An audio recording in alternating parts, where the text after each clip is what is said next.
Hello guys, आप सभी का स्वागत है इस चैनल पर। आगे के पार्ट को देखने से पहले पिछला वाला पार्ट जाकर देख लीजिए। चलिए इस चैप्टर को स्टार्ट करते हैं। प्रिंस ट्रॉली के अंदर सामान को रखते हुए कहता है, अभी से यहाँ जल्दी आओ और अपनी पसंद के 10 पैकेट केक को भी यहाँ लेकर आओ और चॉकलेट भी। इन्हें खाने पर हमें भूख कम लगेगी। यदि अगले कुछ दिनों तक हमें खाना और पानी नहीं मिलेगा तो अभी की भूख को देखते हुए मुझे लगता है कि हमें और भी ज़्यादा खाना खरीदना पड़ेगा। जल्दी लाओ और फिर हमें सॉसेज और ब्रेड डिशेस भी लेना है। ये सुन के अभी फिर बहुत सारे केक को लेकर आता है और ट्रॉली के अंदर रख रहा होता है। तो प्रिंस थोड़ा सा चिंतित होते हुए कहता है, अरे हाँ, यनियन कहाँ पर है? मुझे नहीं लगता कि मैंने उसे अभी के बाद से देखा है। तभी प्रिंस चौंक जाता है क्योंकि उसे आवाज़ सुनाई देता है। कुछ बदमाश कह रहे होते हैं, हे मैंने सुना है कि आपको $5000 का इनाम मिला है। तो टोपी वाला कहता है, हमें कुछ उधार देने के बारे में क्या ख्याल है? ये सब देखकर प्रिंस अपने मन में कहता है, लो ये सब फिर से शुरू हो गया। ये श्रापित ऑर्गेनाइजर्स, क्या वे ऐसा कहकर लोगों को साफ तौर पर ये नहीं कह रहे हैं कि जाओ और दूसरों को लूटो? तभी हम यनियन को देखते हैं जो कि रोते हुए कहती है, तुम लोगों ने पहले ही यनियन का कार्ड छीन लिया है, प्लीज़ यनियन को छोड़ दो। रोते हुए वो कहती है, पतलू भाई को भी तो इनाम मिला है, जाओ उसे ले लो। ये सुन के टकला आदमी कहता है, हाँ, कोई नहीं जानता कि वह बदमाश कहाँ चला गया है, तो तुम जल्दी से। तभी वो टकलू चौंक जाता है क्योंकि प्रिंस ने अपनी ट्रॉली लाकर उस टकलू के पिछवाड़े पर मारा होता है उससे, और उससे कहता है, हे भाइयों, परेशान करने के लिए आई एम सॉरी। क्या मैं आपसे कुछ पूछ सकता हूँ? प्लीज़ मेरे साथी को जाने दो। ये कहते हुए प्रिंस मुस्कुरा रहा होता है और पीछे अभी तो काफ़ी ज़्यादा गुस्से में होता है क्योंकि प्रिंस किसी और के परेशानी को दूर करते वक्त उस पर ध्यान नहीं दे रहा है, जिसकी वजह से अभी काफ़ी ज़्यादा गुस्सा है। ये देखकर तो गुस्से भरी आंखें वो टकलू और टोपी वाला बहुत ही ज़्यादा डर जाते हैं। इससे पहले कि अभी इस ड्रैगन बन के उन लोगों को कच्चा ही जला के खा जाए, इससे पहले वो लोग आई एम सॉरी कह के वहाँ से भागने लगते हैं। तभी यनियन प्रिंस को थैंक यू कहती है और अबीस को भी। फिर वो सुबकते हुए कहती है, मैंने तुम लोगों को फिर से परेशानी दे दी। ये सुन के प्रिंस थोड़ा ऑकवर्ड होते हुए कहता है, नहीं ये ठीक है, जल्दी करो और अपनी चीज़ें खरीदने जाओ। और पीछे से अबीस तो उसे घूर ही रहा है। जब वो लोग बिलिंग काउंटर की ओर जा रहे होते हैं तभी प्रिंस कहता है अचानक से, इस बारे में देखा जाए तो आप अब तक कैसे टिके रहे? ये वास्तव में केवल लक तो नहीं हो सकता है ना? ये सुन के यनियन थोड़ा मायूस होकर कहती है, ऐसा इसलिए है क्योंकि वहाँ बहुत से दयालु लोग हैं जिन्होंने मेरी मदद की। ये सुन के प्रिंस कहता है, दयालु लोग मतलब काइंड पीपल? फिर वो प्रिंस की ओर मुड़ के कहता है, हमें इतनी सारी कैंडी की ज़रूरत नहीं है, जाओ और कुछ कैटन पानी ले आओ। तो यनियन कहती है, हाँ, पहले गेम में एक दयालु चाचा ने पूरे समय मेरी रक्षा की, लेकिन अंत में उनकी मृत्यु हो गई। उसके बाद वहाँ एक दयालु महिला भी थी जिसने मुझे खाना दिया, लेकिन वह दूसरे चरण में भी जीवित नहीं रह सकी। इसके बाद मैं आप लोगों से मिली। यनियन वास्तव में बहुत ही ज़्यादा लकी है। मैं हमेशा अच्छे लोगों से मिलती हूँ जो मेरी मदद करने को तैयार रहते हैं। ये सुन के प्रिंस के माथे पे जाके एक तीर लगता है, भाई मैं अच्छा इंसान हूँ। क्या आप मिस फॉर्चून दुर्भाग्य के कोई हैं? ऐसा लगता है कि जिन लोगों ने आपकी मदद की थी वे सब मर चुके हैं।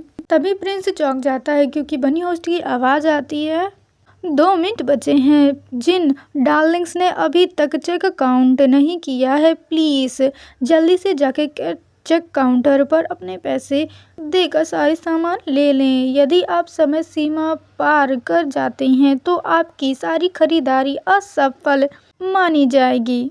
ये सुन के प्रिंस जल्दी जाते हुए कहता है कि जल्दी चलो, हमें इन सब की कीमत चुकानी है, हमारे पास कुछ ही समय है। बस 1 मिनट बचा है। ये कहकर वो लोग जल्दी से कैश काउंटर की ओर जाते हैं। जल्दी जल्दी अपना सारा सामान स्कैन करवाते हैं, बनी को पैसे देते हैं और अपना सामान झोले में भर के बाहर निकलते हुए कहते हैं, हाँ अब हमारे पास इतना खाना है कि वो 10 दिनों तक चल सकता है। चलो अब हमें अपने कमरे में लौट जाना चाहिए और आराम करना चाहिए। तभी बीप की आवाज़ आती है और तुरंत ही प्रिंस वहाँ से टेलीपोर्ट होकर अपने कमरे के अंदर पहुँच जाता है, यानी कि अपने रियल वर्ल्ड में गेम के अंदर से बाहर निकल जाता है। अभी इस गेम का तीसरा राउंड ख़त्म हो चुका है और प्रिंस ओरिजिनल वर्ल्ड में आके कहता है, बिल्कुल नहीं, समय का वह बिंदु जिसमें इस बार मैं रियलिटी में वापस आ गया, यह बहुत अचानक है।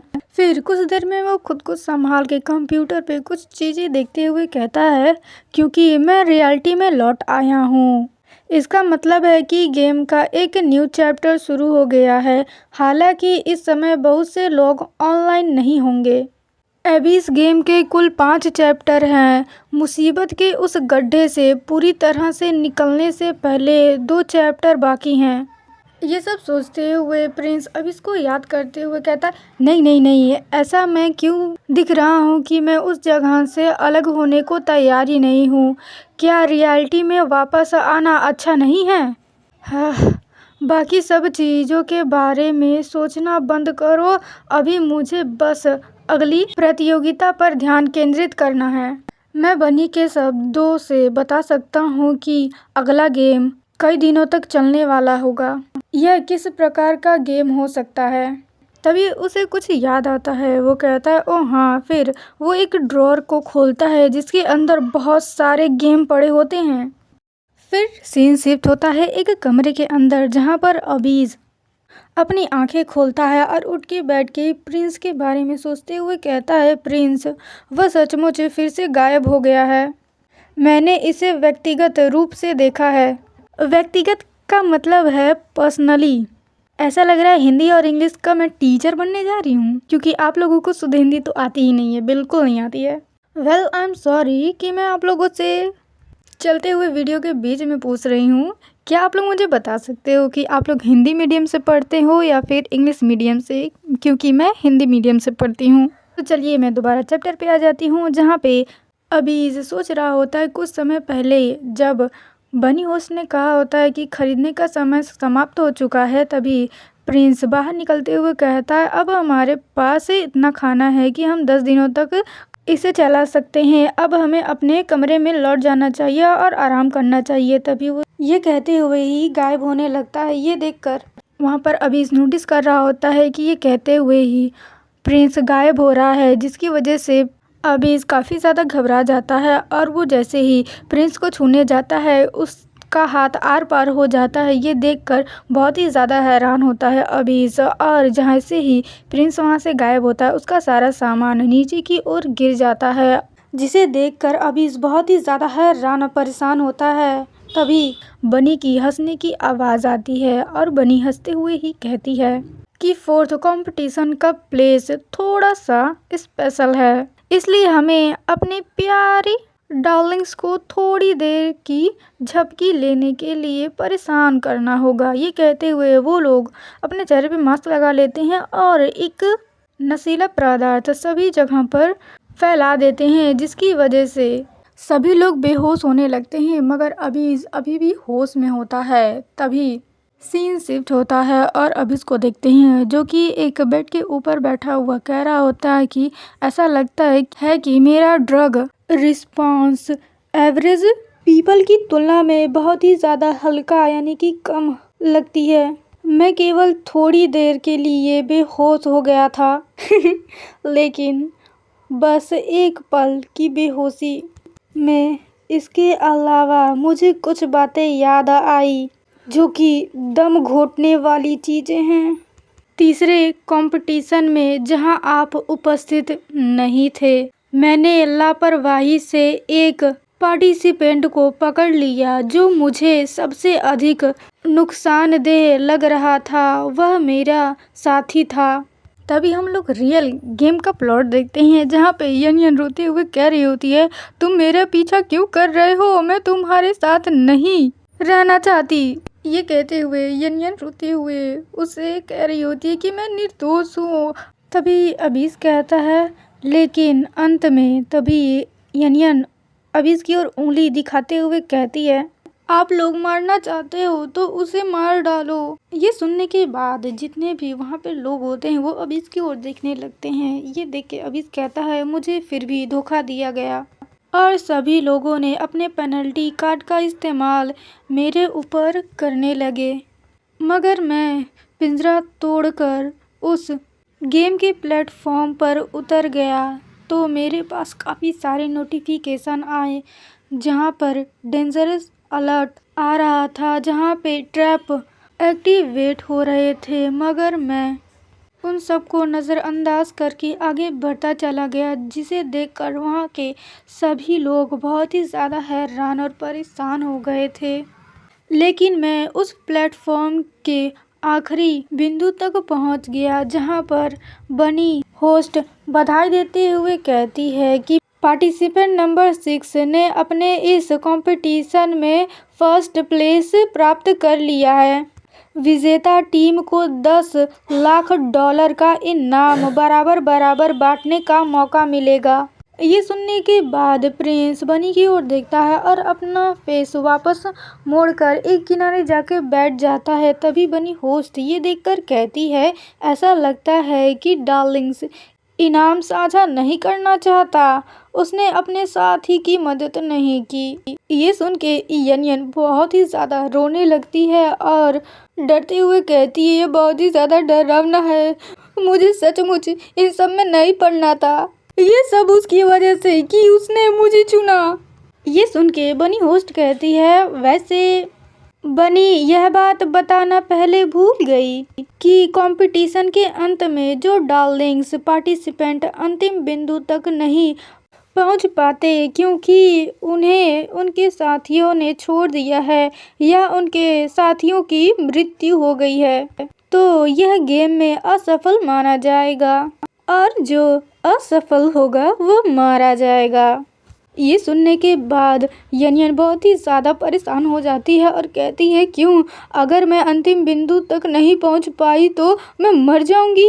ये कहते हुए वो बनी की ओर देख रही होती है तो बनी उसे हंसते हुए अपने हाथों से मरने का इशारा करते हुए कहती है, हाँ। ये सुन के यनियन और भी ज़्यादा रोते हुए कहती है कि मुझे मरना नहीं है। यनियन मरना नहीं चाहती है, यनियन मरना नहीं चाहती है। ये कहते हुए बहुत ज़ोर ज़ोर से रोने लगती है कि क्या कोई मुझे बचा सकता है। तभी वो अपनी आंखें खोल के देखती है तो वहाँ पे अभीज होता है जो कि उसके व्हीकल पे लगे हुए पिंजरे के सलाखों को मोड़ देता है और यनियन को उसके जैकेट से पकड़ के टांग कर बाहर की ओर निकालने लगता है, जिससे यनियन और भी ज़्यादा चिल्लाते हुए कहते, ये सचमुच बहुत ही ज़्यादा दर्द कर रहा है। और एक बोरी की तरह अभीज यनियन को टांग लेता है अपने हाथों में। तो यनियन ये देखकर और भी ज़्यादा रोते हुए कहती है, मुझे छोड़ दो, ये बहुत ही ज़्यादा दर्द कर रहा है यह नरक की तरह चोट पहुंचा रहा है। ये कहते हुए वो बहुत ही ज़्यादा जोर जोर से खांस रही होती है और प्रिंस अपने मन में कहता है, इन द लास्ट, अंतिम में मैं इंसानों को दूंगा एक आखिरी मौका, अगर मैं उसे बचा लूं। ये कह ही रहा होता है मगर उसे भी दर्द हो रहा होता है क्योंकि कुछ लोगों ने उसे भी चाकू मारा होता है, जिसकी वजह से उसे भी काफ़ी ज़्यादा दर्द हो रहा होता है। तभी वो अंतिम बिंदु पर लाकर यनियन को नीचे की ओर फेंक देता है और ये टास्क कंप्लीट हो जाता है। और अपने मन में ये एक्सपेक्ट कर रहा होता है कि वो मेरे प्रति दयालु बने, मगर इधर तो यनियन बहुत ही ज़्यादा डर से कांपते हुए कहती है कि दूर रहो मुझसे, बस दूर रहो यू मॉन्स्टर। ये सुन के अभीज चौंक जाता है और जोर जोर से हंसने लगता है और हंसते हुए उस जगह से मुड़कर वहाँ से जाते हुए कहता है, जब मॉन्स्टर अब मॉन्स्टर नहीं रह जाता, क्योंकि जब मनुष्य अब मनुष्य नहीं रहते। ये सब कहते हुए वो हंसते हुए प्रिंस का दिया हुआ लॉकेट को पकड़ के हंसते हुए अपने मन में कहता है, प्रेजेंट टाइम और सपने के बीच वास्तव में असली चीज कौन सी है। ये कहते हुए वो प्रिंस का दिया हुआ लॉकेट को अपने मुंह में डालकर उसे बाइट कर रहा होता है, तभी उसका ध्यान जाता है कि वहाँ पर प्रिंस अपीयर धीरे धीरे होने लगा है, जिसे देखकर वो अपने मुंह से उस लॉकेट को अपने मुंह से निकाल देता है और कहता है रहने भी दो, प्रिंस अब वापस आ गया है। ये कहते हुए अब इस रजाई के अंदर घुस जाता है और मंद मंद मुस्कुराते हुए कहता है अब आप आखिरकार क्या कहते हैं जब मैं सो रहा हूँ। तो चलिए ये चैप्टर यहीं पे ख़त्म होता है। अब साइड स्टोरी की बारी। स्टोर के अंदर बनी कहती है हेलो, हमारे निगरानी वीडियो कैमरा के माध्यम से हमने देखा है कि इस सज्जन व्यक्ति ने कुल 2 रोटी, 1 कार्टन दूध, 3 सॉसेस और 1 मछली खाई है। प्लीज उनके लिए पूरी भुगतान कर दीजिए वरना अंजाम बहुत ही ज़्यादा बुरा होगा। प्रिंस तो ये सुन के काफ़ी ज़्यादा हैरान होता है कि अब इसने कच्ची फिश खा ली। और सबसे ज़्यादा हैरान तो आप लोग होंगे क्योंकि अब इसको रियल गेम का मेमोरी आने लगा है। अब आगे इंटरेस्टिंग क्या होगा किसे पता। अगर आगे का वीडियो जल्दी चाहिए तो लाइक और सब्सक्राइब कर दीजिएगा और प्लीज़ हाइप कर दीजिएगा कि मेरे वीडियोस ज़्यादा लोगों के पास पहुँचे।